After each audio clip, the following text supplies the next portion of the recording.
Hi there. My name is William McLemore. I'm a licensed professional counselor associate in the state of Texas and a resident in counseling in the state of Virginia.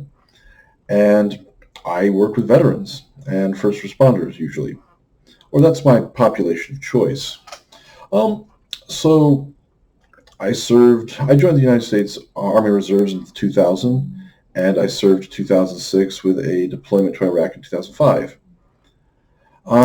During that time when I came back, or after the time after I came back and I got out, I discovered that I had a lot of interesting mental health issues that came from being deployed to a combat zone.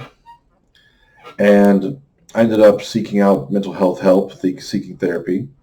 And it took me a few years. I was able to get through it, and it was beneficial to me. And it got me thinking at that point, having interacted with Vietnam vets and other such individuals, that it might be useful if somebody could help them. Now, what I noticed was that veterans talking to veterans, like a wall came down. I could talk to anybody who had served from any military action, from as far back as World War II. I met Louis Zamperini before he died. Vietnam, I met Master Sergeant Benavidez in the early 90s, and when I was in Civil Air Patrol, that's a whole other topic. And I've met various Vietnam veterans, all of who had various mental health issues that were just left untreated. In fact, the father of one of my friends, suffered from some pretty interesting mental health issues, and he never processed through them. And so at the end of the day, he ended up he ended up not finding healing and work on it until after he retired, some 40 years after the events in the military. And that's when he started finding healing, going to VFWs and talking to the veterans. So this got me thinking, if I had the proper training, if I had the proper understanding, I could help these individuals heal faster, and I could drop walls that they put up toward therapists. And I will go into why that happens. So I went to college for 10 years. I have a master's degree in psychology and a master's degree in clinical mental health from Houston Baptist University, now currently called Houston Christian University. And, I've kind of touched on why I do some of this. To give back to the veteran community primarily, and this means to help those who are hurting. Think of like a nurse or a doctor. It's like, hey, this group of people, they hurt, they're in pain, in this case, mental pain, and I want to help them recover. I want to help them have life with abundance. Also, and I'll touch on this a little bit later in the video, to educate veterans on mental health and psychology, because the Department of Defense, the Veterans Administration, does a woefully poor job of this. And to help counselors understand what it takes to be in the military and to be willing to, or in some cases forced, to sign your life away to the government to protect the nation. Because I'm talking about those who were drafted and those who, like myself, I joined for college money in 2000. And then 9/11 happened right after I got out of AIT, Advanced Individual Training. The other thing is that I wanted to help counselors understand the veteran community and understand veterans, because we are our own unique thing. And then, as I also create content on YouTube, educate the broader populace on both ends of the spectrum to help people understand. Understanding military life. What the military is its own culture. There's 6 branches. The 2 oldest are going to be the Army and the Navy, and they will, fight over who's who. The Marines, the Air Force, the Coast Guard, and the Space Force are all the 6 current branches of the military. Originally the Coast Guard was the baby, and we all picked on them. Now the Space Force is the baby, and Coast Guard gets to join the other 5 of us as we pick up the Space Force. Like siblings, that's what we do. Understand that the average age of somebody joining the military is between 18 and 30, usually between 18 and 22. You can get in younger with a waiver from your parents at 16, but generally it's 18, fresh out of high school. And your average enlistment, for those who are enlisted, officers are different, but your average enlistment is about 4 years. Usually infantry or combat arms is about 2 years, and maintenance is 6, and logistics is somewhere in the 4 range. It doesn't matter what contract you sign, what commitment you're signed up for, your contract is 8 years. And the military will want to keep you in there, would love to keep you in there for 20 to 25 years, or until you are so physically or mentally broken that you can no longer perform the task that you were assigned. And there's a lot of nuance to that. And I'll get into that when I get into discharges. The military has its own legal system, its own courts, its own judges, its own code of military justice, UCMJ's Universal Code of Military Justice. And it is possible to run afoul of the civilian laws and the military laws and be facing two different court systems that are both coming after you. The last part of understanding military life, and this is the most important one, and this is actually goes into my moniker for my YouTube channel. Once you sign the contract with the government in the United States, you become property. You become their property. You sign away certain rights. And when I say you become their property, I mean pretty much if the country gets invaded, they call you up. It doesn't matter what your physical capabilities are, they'll call you up. They own you. And it's a weird thing to come to that understanding, but most of us have. All of us have. So, moving on, because this is an interesting distinction. What is a veteran? Legally, a veteran is anyone who served in the Army, or not the Army, in the military, but the Army, Navy, Air Force, Marines, Coast Guard, Space Force, and was not dishonorably discharged. There are 4 kinds of discharges. There were 5 when I was in, which was honorable discharge, other than honorable discharge, general discharge. No, it was honorable discharge, honorable discharge, other than honorable discharge, general discharge, bad conduct discharge, and dishonorable discharge. Honorable discharge, you just came in, you served your time, you didn't have any problems, you got out, you're good to go. Other than honorable, you came in, you served your time, you might have had some issues, you got out, you're good to go. General discharge includes medical discharges, includes being chaptered out, is basically anything that you did in the military, anything that you went through. So if you had medical issues, go back to being broken or damaged. Veterans who've been injured or so badly damaged they can no longer serve are usually medically discharged, medically chaptered. Mental health can get you chaptered out. We'll touch on that. And your general discharges can include forced retirement, medically retired. And so everything about, now the bad conduct discharge, as far as I know, sometime in the mid-2000s disappeared because the only dishonorable discharge is left, and you have to be trying to get one of those. Like, it takes an act of God in Congress to get you a dishonorable discharge.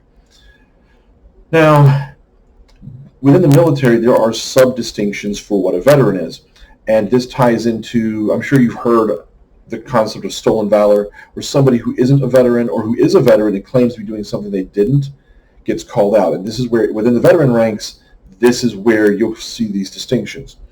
It is possible for someone to have joined the military and never been deployed, never left the country, never left their base. Usually you see this in reserves or in guard. You won't have seen this over the last 20 years because we've been actively sending everyone to a combat zone. But when I joined in 2000, there were people, and even when I deployed in 2005 or 2004, there were people who had never been deployed for almost 20 years because they found loopholes and ways to work around it.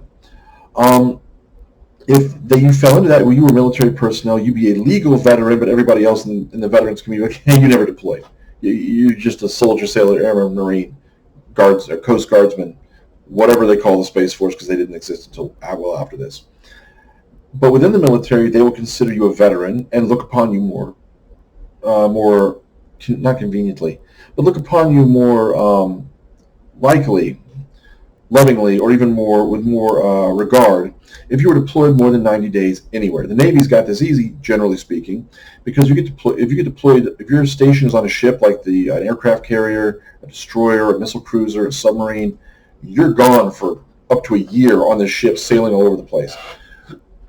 But if you were deployed outside of the United States, doesn't matter what the mission was, to Germany, to any place where we have a base or any place, whatever, 90 to 180 days, you're considered a veteran.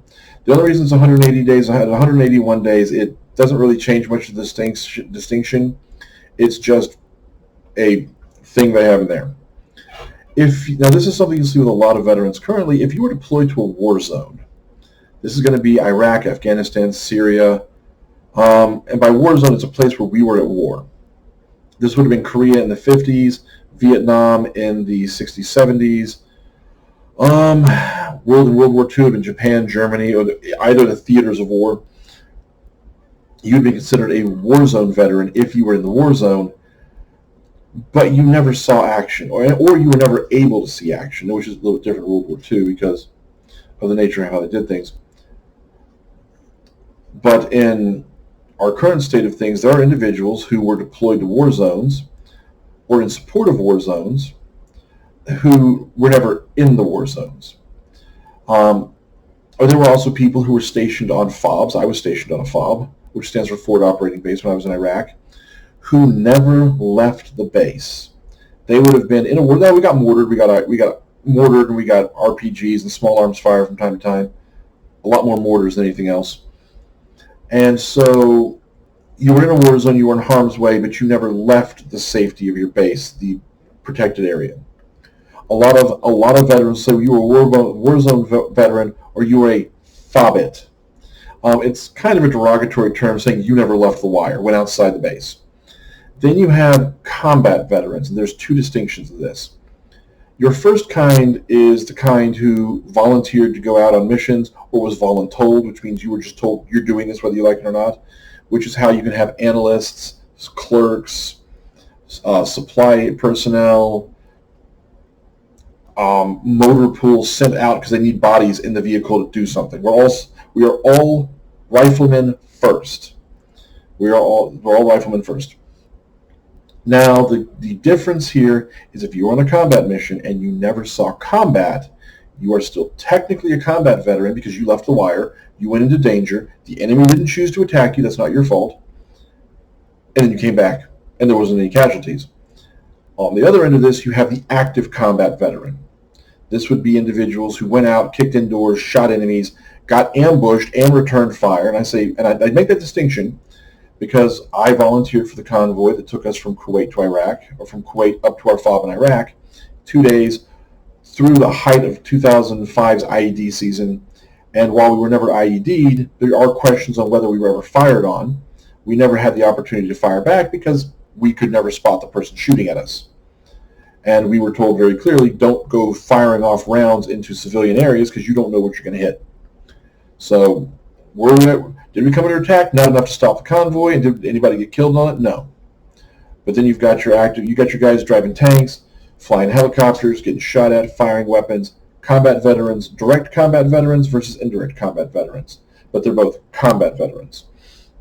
And when you get into stolen valor, you'll have people like, I was a Navy SEAL when they never were. Or I was in this war, I was in this place and I was doing this thing. You were never there. You never did this. And the easiest way to spot stolen valor is the other soldiers and veterans that served that person are going to call them out and correct the record. Not all the time, because sometimes we misspeak. So I'm like, I misspoke, because memory is memory. But it is one of those things that it's very important for us, because of those who didn't come back, that we make sure their memory is kept honorable. So with that, when working with veterans, what are you going to expect? Well, you've got resistance. Veterans, we are trained, conditioned, because of the nature of what we do, that if we're ever captured, we are to resist interrogation to the best of our ability. Counselors, whether you like to admit it or not, counseling is a form of interrogation. It's a very subtle form, but to a veteran, it is interrogation pure and simple. Within the military culture, there is a gross distrust of counselors. This goes back to, as I mentioned before, you can get chaptered out for mental health. If you start having mental health problems, which every veteran does to some extent, you're going to run into a situation of, do I tell somebody? And if I tell somebody, is this going to destroy my career? I want to stay in 20 years, get my retirement, get the good benefits. Am I going to be deployable? Am I going to be promotable? Am I going to be able to go to the schools and learn new things? Is this going to cost me my ability? Is this going to get me chaptered out and thrown out of the military?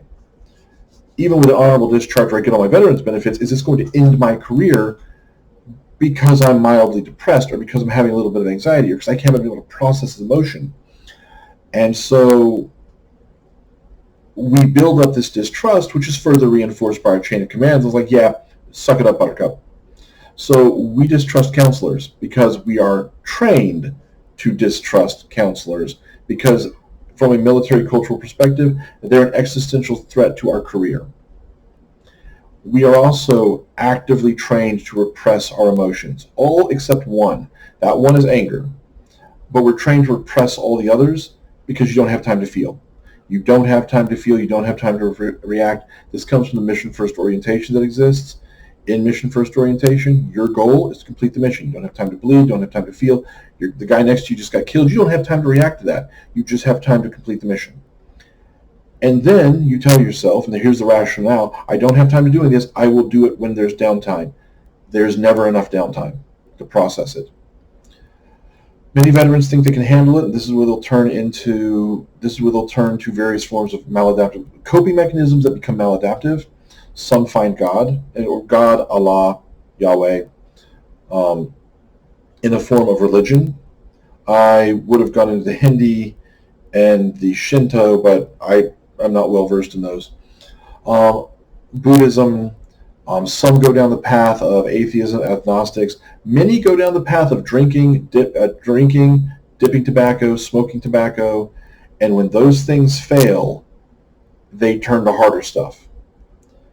And then when getting out of the military, there's the hard transition. In the military, your identity, and this was part of it, you lose your identity and purpose. Your identity and purpose is wrapped up into the job you were trained to do, your MOS, military occupational skill, your rank, how far you got up the chain, and whether or not you could go any further, the units you were attached to, the deployments you went to, the schools you engaged in or graduated, any honors, any medals you earned for bravery, valor, service, and your PT score. The last one seems really silly, but it is, believe me, you can't pass a PT test, you're in trouble. And so when we get out of the military, especially active duty, reserves and guard, not so much, but if they come back from deployment, it can be just as bad because they spent a lot conditioned in this environment. Yeah, you lose your purpose. You lose your identity. It all blows away like dust in the wind. And you have to figure out what to do with yourself. And it can be a hard transition. This is where a lot of adjustment disorders come from. Speaking of dealing with mental health issues, the most common ones I've come across while working with several hundred veterans over the course of the last 2.5, 3 years, chronic stress and burnout is a big one. Adjustment disorder is almost guaranteed across the board. I've already explained emotional repression to a certain extent, but there is a lot of that. And when they get out, because they're no longer under the military environment, it runs them over like a tsunami. It's everything that was repressed hits them all at once, usually within a month or two of getting out, and it can cause it's where you get the anxiety and the depression from, if it wasn't already present in them when they were in the military. Post-traumatic stress, the Veterans Administration would like to tell you that you could only have an actual diagnosable post-traumatic stress if you were in a combat zone. No. I have worked with many veterans who never saw combat, were never deployed to a combat zone, who exhibited and suffered from post-traumatic stress due to what they were interacting with. This is why, and because of what they were interacting with, that was related to the combat zone. Anxiety, depression, obviously touched on those. This can come from their interaction and things they were dealing with.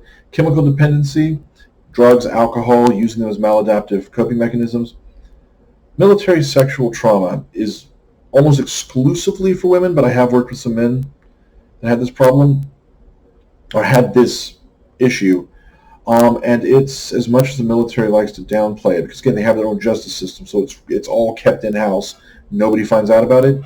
It's more prevalent than you would think. I've worked with almost every female military personnel I've worked with has experienced some form of this. And I've worked with several dozen from every branch.